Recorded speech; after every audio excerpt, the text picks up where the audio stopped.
Hello everyone, let us now learn the story of Lord Krishna's birth. Many years ago, a prince named Kans lived in the Mathura kingdom. He was very greedy and cunning and wanted to be the king, even though his father Ugrasena was the actual ruler. So he imprisoned his father and became the king by deceit.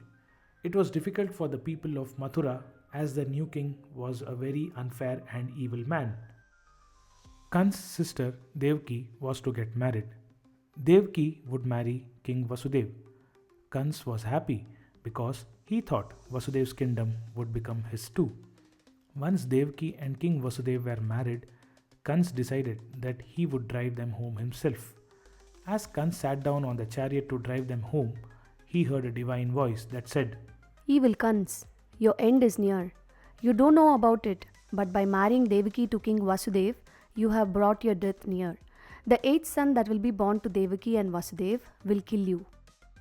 Hearing the divine voice and what it said, Kans became very scared. But soon his fear turned into anger. He decided to kill Devaki because if there was no mother, how could she give birth to a baby? So he took out his sword to kill her. King Vasudev was horrified when he saw what Kans was about to do. He fell to his knees and begged Kans not to kill Devaki. Kans, please do not kill your sister. I will give you all the babies. Kans thought for a while and said, In that case, you will have to become my prisoners and live in my palace. Soon Kans captured Devaki and Vasudev and put them in the dungeons of his palace prison. Each time Devaki gave birth to a baby in the dungeon, Kans would immediately kill it. Soon he killed 7 babies and did not think of how he was torturing his sister by killing her children.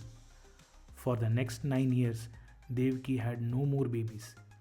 Soon she was about to give birth again. Kans was very scared now. Throughout the day, there was a terrible storm in Mathura. At midnight, the sun was born, and everything grew quiet. Devaki was so happy and confused that she fainted, while Vasudev could not stop looking at what was happening.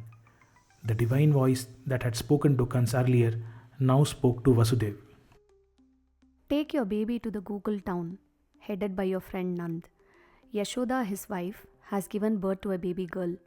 Exchange the babies and come back immediately with the girl. No one will know about the birth of your eighth son. Vasudev did as he was told. To his surprise, he found that the guards at the gates seemed asleep and the prison gates opened on their own. When he reached the river, he realized it was filled with big waves due to a storm. But the moment he stepped inside, the river became calm. Suddenly, he saw a huge black snake rise up from behind him. Vasudev was very scared and thought he would die along with the baby. But the snake spread itself over Vasudev like a hood to shield the baby from the rain. Soon Vasudev reached the town of Gokul, exchanged the babies, and was back in prison. As soon as he placed the baby on the prison floor beside Devaki, it let out a cry. Kans came rushing in, ready to kill the eighth baby of Devaki. Devaki was unconscious all this time, and it was only now that she returned to her senses. Kans was not ready to spare the baby. He loved himself more than anything else in the world. He snatched the baby and threw her against the prison wall. But the baby did not die. It flew up towards the prison ceiling, and a bright light filled the prison. Once the light grew dimmer, Kans realized the baby had taken the form of Goddess Durga.